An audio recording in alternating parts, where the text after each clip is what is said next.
सोचिए एक ऐसा प्यार जो इतना ज्यादा हो जाए कि वो ही बीमारी बन जाए। एक ऐसा दुलार जो जानलेवा साबित हो। आज हम एनसीईआरटी सुनो समझो पर एक ऐसी ही कहानी में गहराई से उतरेंगे। और हाँ, जो भी क्लास 10 बोर्ड एग्जाम 2026 की तैयारी कर रहे हैं उनके लिए ये विश्लेषण बहुत ही महत्वपूर्ण होने वाला है, तो ध्यान से सुनिएगा। बिल्कुल। आज हम जेम्स हैरियट की लिखी कहानी अ ट्रायम्फ ऑफ सर्जरी का विश्लेषण कर रहे हैं। ये एनसीईआरटी की किताब फुटप्रिंट्स विदाउट फीट का पहला अध्याय है। तो आज का हमारा मिशन क्या है? हम एनसीईआरटी सुनो समझो की नोट्स के आधार पर ये समझेंगे कि कहानी का मुख्य पात्र, एक छोटा कुत्ता ट्रिकी, कैसे बीमार पड़ता है और उसकी मालकिन मिसेस पम्फ्रे की इसमें क्या भूमिका है, और कैसे एक वेटरनरी सर्जन बिना किसी ऑपरेशन के, बिना किसी सर्जरी के उसे ठीक कर देता है। हम कहानी में छुपे हुए संदेश और वो जो विडंबना है उसे भी उजागर करेंगे। तो चलिए इसे खोलते हैं। जरूर। तो कहानी की शुरुआत होती है कथावाचक से, जो एक वेटरनरी सर्जन है। वो ट्रिकी को देखकर एकदम चौंक जाते हैं। हाँ, और एनसीईआरटी सुनो समझो के नोट्स बताते हैं कि वो कैसा दिख रहा था। कैसा? एक फूले हुए सॉसेज जैसा। हाँ, मतलब एक कबाब जैसा जिसके हर कोने पर बस एक पैर लगा दिया हो। बिल्कुल। उसकी आंखें एकदम लाल थीं और जीभ जबड़ों से बाहर लटक रही थी। बहुत बुरी हालत थी। और यहाँ दिलचस्प बात यह है कि मिसेस पम्फ्रे को क्या लगता है? उन्हें लगता है कि ट्रिकी कुपोषण का शिकार है, मैलन्यूट्रिशन का। कमाल है, मतलब इतना मोटा कुत्ता और उन्हें लग रहा है कि उसमें एनर्जी नहीं है। और इसी वजह से वो उसे खाने के बीच में भी एक्स्ट्रा चीजें देती हैं। जैसे कि माल्ट, कॉड लिवर ऑयल और रात में हॉर्लिक्स का एक पूरा कटोरा। हॉर्लिक्स भी? हाँ, ताकि वो अच्छे से सोए। और जब सर्जन मीठी चीजों के बारे में पूछते हैं तब तो वो मान ही लेती हैं। हाँ, वो कहती हैं कि वो खुद को रोक नहीं पाती। क्यों? क्योंकि ट्रिकी को क्रीम केक और चॉकलेट बहुत पसंद है। अच्छा। ये एक क्लासिक उदाहरण है कि कैसे प्यार और दुलार एक समस्या बन सकता है। एनसीईआरटी सुनो समझो के नोट्स के अनुसार ट्रिकी की एकमात्र गलती उसका लालच था। और उस लालच को उसकी मालकिन बढ़ावा दे रही थी। बिल्कुल। और व्यायाम का क्या? एक्सरसाइज? बस थोड़ी बहुत सैर। वो क्यों? क्योंकि माली हॉजकिन को कमर में दर्द था, लंबागो। अच्छा, तो रिंग फेंकने वाला खेल भी बंद था? हाँ, सब बंद। सर्जन तो तभी समझ गए थे, उन्होंने चेतावनी भी दी थी। हाँ, उन्होंने साफ साफ कहा था कि अगर ट्रिकी का खाना कम नहीं किया गया और व्यायाम नहीं बढ़ाया गया तो वो सच में बहुत बीमार पड़ जाएगा। और जैसा सोचा था वही हुआ। बिल्कुल। कुछ ही दिनों में मिसेस पम्फ्रे का फोन आ जाता है। और वो बुरी तरह घबराई हुई थी। हाँ, आवाज से ही लग रहा था। ट्रिकी कुछ खा नहीं रहा था, उसे उल्टियां हो रही थी और वो बस पड़ा पड़ा हाँप रहा था। अब यहाँ पर सर्जन एक कड़ा लेकिन जरूरी फैसला लेते हैं। हाँ, वो जानते थे कि अब और इंतजार नहीं किया जा सकता।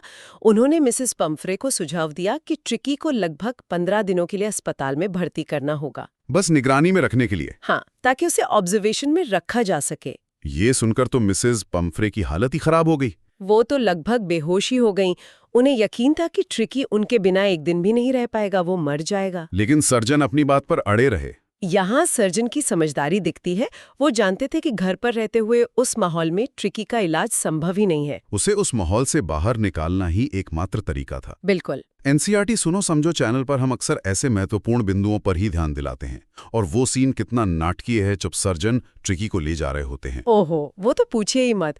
पूरा का पूरा स्टाफ उसका सामान इकट्ठा करने में लग जाता है। क्या क्या सामान था? दिन का बिस्तर अलग, रात का बिस्तर अलग, उसके पसंदीदा तकिए, खिलौने, रबर के रिंग्स। और खाने के कटोरे? हाँ, नाश्ते का कटोरा, लंच का कटोरा, डिनर का कटोरा, सब अलग अलग। और जब सर्जन को लगता है कि उनकी कार में ये सब सामान आएगा ही नहीं तो वो चुपचाप गाड़ी चला देते हैं। और पीछे से मिसेस पम्फ्रे रोते हुए खिड़की से उसके छोटे छोटे कोट फेंकती हैं। हाँ, ये दृश्य मतलब मिसेस पम्फ्रे के उस अत्यधिक लाड़ प्यार को एकदम चरम पे दिखाता है। सही बात है। तो चलिए अब अस्पताल चलते हैं, यहाँ से कहानी और भी दिलचस्प हो जाती है। हाँ। अस्पताल पहुंचने पर ट्रिकी की क्या हालत थी? बहुत बुरी। वो दूसरे कुत्तों को देखकर बस निर्जीव सा लेटा रहता है, कोई हरकत नहीं। तो सर्जन का इलाज क्या था? कोई बड़ी सर्जरी? बिल्कुल नहीं। उनका इलाज बहुत सरल और तार्किक था। और एनसीईआरटी सुनो समझो के नोट्स भी इसी बात पे जोर देते हैं। क्या था वो इलाज? पहले 2 दिन ट्रिकी को कोई खाना नहीं दिया गया। कुछ भी नहीं? नहीं, सिर्फ भरपूर पानी। कोई दवा नहीं, कोई इंजेक्शन नहीं? कुछ नहीं। और नतीजा? नतीजा शानदार था। दूसरे दिन के अंत तक वो अपने आसपास की चीजों में थोड़ी दिलचस्पी दिखाने लगता है। अच्छा। और तीसरे दिन जब वो दूसरे कुत्तों को भौंकते सुनता है तो वो भी धीरे धीरे से आवाज निकालता है। ये तो एक बहुत बड़ा मोड़ था। हाँ, ये एक महत्वपूर्ण मोड़ था। उसे दूसरे कुत्तों के झुंड में छोड़ दिया जाता है, जहां वो उनके साथ दौड़ता है, खेलता है और लड़ता भी है। हाँ, लड़ता भी है। वो कुछ ही दिनों में उस गैंग का एक स्वीकृत सदस्य बन जाता है। वो एक ऐसी जिंदगी जी रहा था जो उसने पहले कभी नहीं जी थी। बिल्कुल, वो खाने के लिए दूसरे कुत्तों से मुकाबला करता था और रात में मुर्गियों के दड़बे में चूहों का शिकार करता था। सोचिए, उसका मोटापा धीरे धीरे कम हो रहा था और वो फुर्तीला बन रहा था। इस बीच मिसेस पंफ्रे क्या कर रही थी? वो तो बहुत परेशान थी। दिन में दर्जनों बार फोन करके ट्रिकी का हालचाल लेती रहती थीं। और जब उन्हें पता चलता है कि किकी की हालत सुधर रही है, वो कन्वालेस कर रहा है, तब वो अपना योगदान भेजना शुरू कर देती है। हाँ, वो उसकी ताकत बढ़ाने के लिए ताजी अंडे भेजना शुरू कर देती हैं। एक दो नहीं, एक बार में 2 दर्जन। और यहाँ कहानी में एक मजेदार मूड आता है। हाँ, वो अंडे ट्रिकी को कभी नहीं मिलते। तो फिर कौन खाता था? सर्जन और उनके साथी नाश्ते में 2-2 अंडे खाते हैं। और बात यहीं खत्म नहीं होती। एनसीईआरटी सुनो समझो के इस विश्लेषण में ये बताना बहुत जरूरी है। बिल्कुल नहीं। अंडों के बाद वाइन की बोतलें आने लगती हैं। वाइन? वो क्यों? ट्रिकी का खून बढ़ाने के लिए। अरे वाह! और फिर तो ब्रांडी भी आने लगती है। हाँ, इससे सर्जन और उनके स्टाफ के लिए वो दिन बहुत ही संतोष भरे हो गए थे। कैसे? सुबह नाश्ते में एक्स्ट्रा अंडा, दोपहर में खाने के साथ वाइन और रात में आग के पास बैठकर ब्रांडी। मतलब इलाज ट्रिकी का और मजे डॉक्टरों के। हाँ, और यहाँ एक सवाल उठता है जो कहानी में भी पूछा गया है। क्या? कि सर्जन ट्रिकी को एक स्थायी मेहमान के रूप में रखने के लिए क्यों ललचा रहे थे? जवाब तो साफ है। एकदम साफ है। लेकिन सर्जन जानते थे कि मिसेस पंफ्रे ट्रिकी के बिना बहुत दुखी हैं। हाँ, वो एक अच्छे इंसान भी थे। इसलिए 15 दिन बाद वो उन्हें फोन करके बताते हैं कि ट्रिकी अब बिल्कुल ठीक है और उसे घर ले जा सकती हैं। हाँ, ट्रिकी का जो बदलाव हुआ वो तो हैरान करने वाला था। बहुत ज्यादा। एनसीईआरटी सुनो समझो के नोट्स के अनुसार 2 हफ्तों में वो एक लचीला, कठोर मांसपेशियों वाला जानवर बन गया था। वो कुत्तों के झुंड के साथ तेजी से दौड़ रहा था। हाँ, एकदम बदल गया था। और जब मिसेस पंफ्रे पहुंचती हैं हाँ, और ट्रिकी उन्हें देखता है, वो एक बहुत ही इमोशनल सीन है। वो सर्जन की गोद से छलांग लगाकर सीधा अपनी मालकिन की गोद में पहुंच जाता है। और अंत में कहानी का सबसे विडंबनापूर्ण संवाद आता है। हाँ, a triumph of irony. Mrs Pomfrey की आंखों में आंसू होते हैं और वो कांपते होठों से कहती हैं, ओह मिस्टर हैरियट, मैं आपका धन्यवाद कैसे करूं?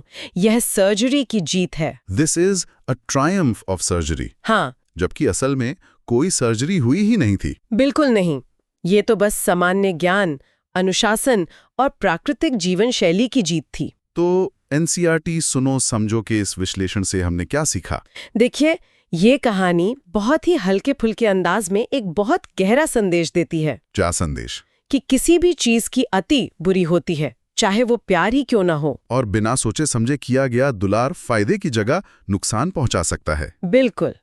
ये कहानी हमें यह भी सोचने पर मजबूर करती है कि क्या हम अपने आसपास भी मिसेस पंफ्रे जैसे लोगों को देखते हैं? हम आज की इस चर्चा को कुछ सवालों के साथ समाप्त करना चाहेंगे जिन पर श्रोता विचार कर सकते हैं। जरूर। पहला सवाल तो ये है कि क्या मिसेस पंफ्रे जैसी अमीर महिला का व्यवहार केवल मूर्खतापूर्ण है या उनके जैसे कार्य दूसरों को सच में नुकसान पहुंचा सकते हैं?